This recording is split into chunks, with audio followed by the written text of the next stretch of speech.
Praise the lord. దేవునికి స్తోత్రాలు. నేను pastor Ratnamaitra from praise god ministry. ఈ రోజున యేసయ్య మన కోసం వాగ్దానాన్ని ఏర్పాటు చేశారో ఒకసారి చూద్దాము. నెహెమ్యా గ్రంథము 8వ అధ్యాయము 3వ వచనము. నీటి గుమ్మము ఎదుటనున్న మైదానంలో ఉదయము మొదలుకొని మధ్యాహ్నం వరకు నిలుచుచున్న ఆ స్త్రీ పురుషులకును తెలివితో వినగలిగిన వారందరికీ చదివి వినిపించుచూ వచ్చెను. ఆ జనులందరూ ధర్మశాస్త్ర గ్రంథమును శ్రద్ధతో వినిరి.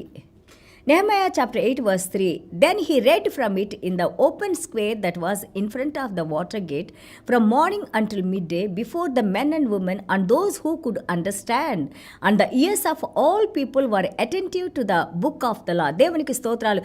నెహెమ్యా గారి గ్రంథాన్ని మనం 1 నుంచి 13 అధ్యాయాలు మనం చదివినప్పుడు ఎంత అద్భుతంగా ప్రతి ఒక్క అధ్యాయంలో కూడా మనం ఏ విధంగా ఒక్కొక్క అంచెగా ఏ విధంగా దేవునిలో ఎదుగుతూ ఏ విధంగా దేవునిలో మనం నడుచుకోవాలి, దేవుని యొక్క కార్యాలు ఎలాగ మనం చూస్తాం, విశ్వాసంలో ప్రార్థనతో దేవుని యందు నమ్మకంతో మనం నిలబడినప్పుడు ఎంత అద్భుతమైన జీవితాన్ని, విజయవంతమైన జీవితాన్ని, పడిపోయిన జీవితాల్ని, అలాగే పడిపోయి మనం బ్యాక్ స్లైడ్ అయిన వాళ్ళని తిరిగి లేపి ఏ విధంగా దేవుడు నిలబెడతారు, ఏ విధంగా దేవుడు మళ్ళీ తిరిగి తన యొక్క మందలోకి చేర్చుకుంటారు, ఏ విధంగా దేవుని కార్యాలు చేసేవారిగా చూసేవారిగా మనం ఉంటామని ఇందులో నేర్చుకుంటున్నాం. 1-2 అధ్యాయాలు మనం నేర్చుకున్నాం. ఆయన ప్రార్థన చేయటము, భారం కలిగి యొక్క పడిపోయిన గోడను కట్టాలని యెరూషలేము పట్టణానికి దేవుని యొక్క ఆ యొక్క కటాక్షంతో, అలాగే పర్షారాజు గారి యొక్క కటాక్షంతో ఆయన యెరూషలేము పట్టణానికి వెళ్ళినట్టు, అలాగే ఎంతో అపోజిషన్ శత్రువులు తన మీదకు వస్తున్నా కానీ ఎలాంటి భయం లేకుండా దేవుని యందు విశ్వాసంతో ఆయన ప్రతి ఒక్కరిని కూడబెట్టి ఐక్యపరిచి వాళ్ళు పడుతున్న శ్రమల్లోంచి బాధలు తెలుసుకొని వాటిని ఏ విధంగా పరిష్కరించాలో వారికి దానికి కూడా వాళ్ళకి కావాల్సిన జవాబులు ఇచ్చి అరగా వాళ్ళకి సహాయం చేసి దాని తర్వాత మనం చూస్తుంటే ఒక 52 రోజులు ఆయన ముగించారని, దాని తర్వాత ఎవరెవరైతే ఆ యొక్క జెరుబాబెల్తో అలాగే ఆ యొక్క మందిరాన్ని కట్టిన వచ్చిన వాళ్ళు, అలాగే ఆ యొక్క బబిలోను పర్షియా దేశం నుంచి వాళ్ళు తిరిగి శత్రువులుగా బందీలుగా తీసుకుపోబడిన వాళ్ళు మళ్ళీ తిరిగి ఏ విధంగా వచ్చారు, వచ్చిన కుటుంబాల యొక్క వాళ్ళ యొక్క జీనియాలజీ వంశావళిని, వాళ్ళు వచ్చిన వాళ్ళందరి పేర్లు కూడా మనం 7వ అధ్యాయంలో చూస్తాము. ఇక్కడ 8వ అధ్యాయానికి వచ్చేసరికి చక్కగా ఆయన చెప్తా ఉన్నారు.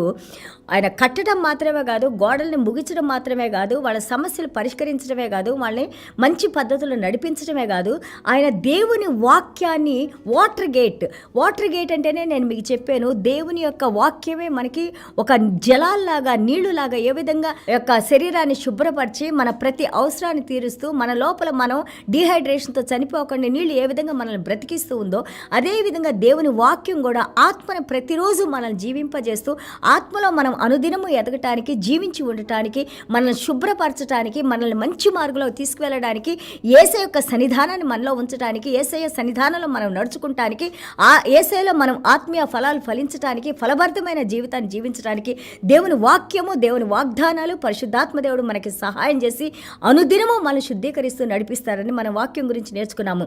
అలాంటి వాక్యాన్ని కేవలం గోడలు కట్టి ఆయన గుడ్ బాయ్ అని చెప్పి వెళ్ళిపోకుండా మళ్ళీ తిరిగి ప్రజలందరినీ కూడా ఆయన కూడబెట్టి, ఇక్కడ చూడండి స్త్రీలు పురుషులు అలాగే గోడలు కట్టిన వారు అలాగే అక్కడున్న యూదులందరినీ కూడా వాళ్ళ వంశావళిని రాసుకొని ఎంతమంది ఉన్నారో రాసుకొని వాళ్ళందరినీ కూడా పిలిచి దేవుని వాక్యాన్ని వినిపిస్తూ ఉన్నారు. ఆ రోజులో మనకులాగా ఇష్టం వచ్చినన్ని బైబుల్స్ లేవు, అన్ని లాంగ్వేజెస్లో బైబుల్స్ లేవు. ఆ రోజులో ఒకళ్ళు వినిన వాళ్ళు మళ్ళీ వెళ్ళి తన కుటుంబాలకి తన బిడ్డలకి నేర్పించుకుంటానికి వాళ్ళు చెబుతూ ఉండేవాళ్ళు. మౌత్ టు ఇయర్ అంటారు కదా, చెబుతూ ఉండేవాళ్ళు. అందుకే మనం ద్వితీయోపదేశ కాండంలో నేర్చుకున్నాము 4-6 అధ్యాయాలు.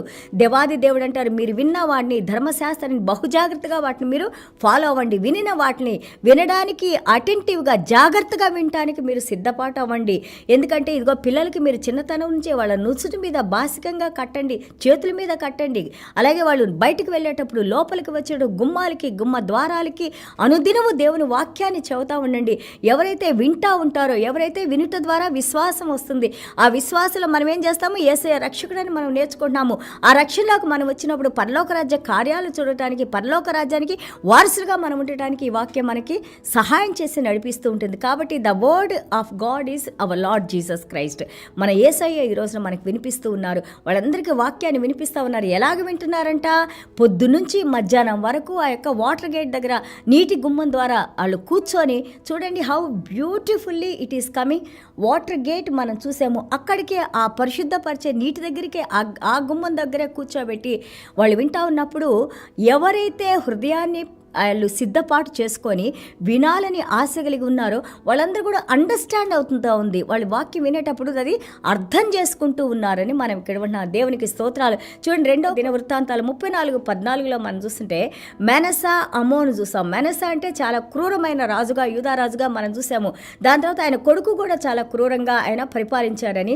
దాని తర్వాత వచ్చిన మెనసా గారి మనవడైన జోసయ్య చిన్నప్పుడు ఆయన రాజుగా అయ్యి ఆయన దేవుని వాక్యాన్ని తెలుసుకొని, దేవుని వాక్యాన్ని చదివి, దేవుని వాక్యానికి భయపడి లోబడి వాళ్ళ తాతయ్య, వాళ్ళ నాన్న లేకపోతే వాళ్ళ పూర్వీకుల్లాగా దేవుని విడిచి దేవుని భయం లేకుండా ఉండకుండా, దేవుని భయభక్తుల్లో కుడికి కానీ ఎడమకు కానీ తిరగకుండా వాక్యానుసారంగా జీవించాడని మనం నేర్చుకుంటున్నాము. మనము ఈ రోజున దేవుని వాక్యం విన్నప్పుడు ఎలాగ లోబడుతున్నాము అన్నది ఇంపార్టెంట్. మన గురించి దేవుడు ఏ విధంగా సాక్ష్యం చెప్పబోతున్నారు అనేది చాలా ముఖ్యం. చాలా మంది వాక్యం వింటాం, పొద్దున్నే మీ వాక్యాన్ని పెట్టుకుంటాం, అమ్మ చూస్తామంటాం. ఇది నా వాక్యం కాదు. ఫస్ట్ ఆఫ్ ఆల్ దేవుని వాక్యము మనల్ని జీవింపజేసే వాక్యము. కేవలం మీరు దేవుని మాట వినాలనే మీ మీద ప్రేమతో మేము ప్రతిరోజు మీ చేతులు ఈ వాక్యం ఉండటానికి, ఆ చేతిలో ఉన్న వాక్యం మీరు విని హృదయంలో దాన్ని పదిలపరుచుకుంటానికి మేము ఎంతగానో కష్టపడి మీకు ఈ వాక్యాన్ని పంపిస్తూ ఉన్నాము. దేవునికి స్తోత్రాలు. అది ఫలించి మంచి నేలలో పడి నూరంతలుగా ఫలించినప్పుడు అది మాకు ఆశీర్వాదకరం, మీకు ఆశీర్వాదకరంగా ఉంటుంది. దేవునికి స్తోత్రాలు. మీ జనరేషన్స్, మీ తరాలు ఈ వాక్యం ద్వారా ఆశీర్వదించబడతాయి. కాబట్టి దేవుని వాక్యానికి ఎప్పుడు దగ్గరగా ఉండాలి. ఇంకా నాతో ఏం మాట్లాడతారని చూస్తూ ఉండాలి. దాన్ని మన హృదయంలోకి తీసుకోవాలి. దేవుని వాక్యం ప్రకారం మనం నడుచుకోవటం నేర్చుకోవాలి. చూడండి, 1 తిమోతి 4:13 అపోస్తలుడైన పౌలు గారు అంటారు, గివ్ అటెన్షన్, జాగ్రత్తగా విను, రెడీగా ఉండు. నువ్వు నేర్చుకున్న దాన్ని ఇతరులకు చెప్పడానికి, వాళ్ళ దాని ద్వారా వాళ్ళని బాగు చేయటానికి, అలాగే ఈ యొక్క సిద్ధాంతాలు వాళ్ళు ఫాలో అవ్వడానికి నువ్వు చెబుతా ఉండు అని అంటారు. అలాగే ఈ రోజున మేము నేర్చుకున్న దాన్ని, దేవుడు మాకు అనుగ్రహించిన దాన్ని మేము మీ దగ్గరికి తీసుకొని వస్తున్నాము. అది మీ జీవితాలని ఎంతగానో ఆశీర్వదింపజేసేదిలాగా ఉండాలని. అలాగే చూడండి, మార్క్స్ వార్త 4వ అధ్యాయము 9-23 మనం చూస్తుంటే, take care how you listen అంటారు. యేసయ్య అన్నారు, జాగ్రత్తగా మీరు ఎలాగా వింటున్నారో మీరు జాగ్రత్త పడండి. యేసయ్య అన్నారు, చెవులు ఉన్నవారు వినుగాక, హృదయం ఉన్నవారు గ్రహించునుగాక అన్నారు. అంటే అర్థం ఏంటి? అందరికీ చెవులనే, కానీ దేవుని వాక్యాన్ని ఎవరైతే కేర్ఫుల్గా దేవుడు నాతో మాట్లాడుతున్నారని మనం దాన్ని తీసుకుంటామో వారికి ఈ వాక్యము ఎంతగానో ఆశీర్వదింపజేస్తుంది. And also careful in interpretation. తీసుకున్న వాక్యాన్ని మళ్ళీ మనం తిరిగి చెప్పేటప్పుడు జాగ్రత్త. అది మన సెల్ఫ్ హైలైట్ చేసుకుంటానికి, మన మీద సొంతగా హైలైట్ అవ్వడానికి, లేకపోతే దీని ద్వారా మనకేదో ఎన్నో ఉపయోగాలు రావడానికి కాదు. కానీ దేవుడిచ్చిన వాక్యాన్ని ఒక్క పొల్లు కానీ ఒక అక్షరం కానీ తీసివేయకుండా ఉన్నది ఉన్నట్లుగా మనం చెప్పినట్లయితే అది వారి జీవితాలను జీవింపజేసి వారి నిత్య జీవంలోకి నడిపించే వాక్యంగా ఉంటుంది. దేవుని వాక్యం చాలా విలువైంది, అది జీవం కలిగింది ఎంతో. అది అన్నిటికంటే ప్రపంచంలో మనకు దొరికే సమస్తం కంటే కూడా దేవుని వాక్యం మనం విన్నప్పుడు, మనకి ఎవరిని ఇస్తున్నప్పుడు మనం దాన్ని ఎలాగ తీసుకోవాలంటే అన్నిటికంటే గొప్ప బహుమానంగా దాన్ని మనం తీసుకొని, విశ్వాసంలో తీసుకొని దాన్ని మన హృదయంలో పదిలపరుచుకొని దాని ప్రకారం మనం జీవించాలి. దేవునికి స్తోత్రాలు. చిన్న ప్రార్థన చేసుకుందాం.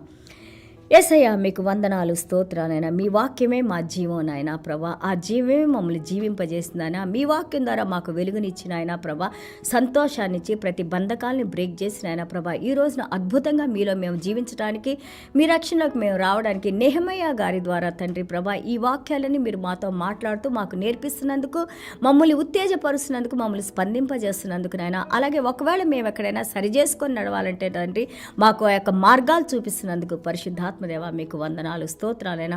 వాక్యం విన్న ప్రతి బిడ్డను మీరు దీవించున్నాయన. ప్రతి ఒక్కరూ బైబిల్ గ్రంథాన్ని తెరిచినాయన ప్రభా, ప్రతిరోజు బైబిల్ని చదువుకుంటూ నాయన, ప్రార్థన చేసుకుంటూ నాయన, వాక్యాన్ని అర్థం చేసుకోగలిగిన శక్తిని మీరు అనుగ్రహించున్నాయన. మా హృదయాన్ని మీరు ఓపెన్ చేయండి నాయన. మా మనసులకి, మా హృదయాలకి మీరు కావలిగా ఉండి నాయన. ఎలాంటి శత్రు పన్నాగాలు, ఎలాంటి శత్రువులు మన తండ్రి మా వైపు చూడకుండా, మా వైపు రాకుండా మీ అగ్నిని మా చుట్టూ ఉంచిన ఆయన ప్రభా, మీ హస్తాన్ని మా శిరస్సుల మీద ఉంచిన ఆయన, కాచి కాపాడి భద్రపరిచి దీవించి నడిపించమని యేసయ్య దివ్యమైన నామలో తండ్రి ఆశీర్వదించి ప్రార్థన చేస్తున్నావు తండ్రి. Amen. God bless you all.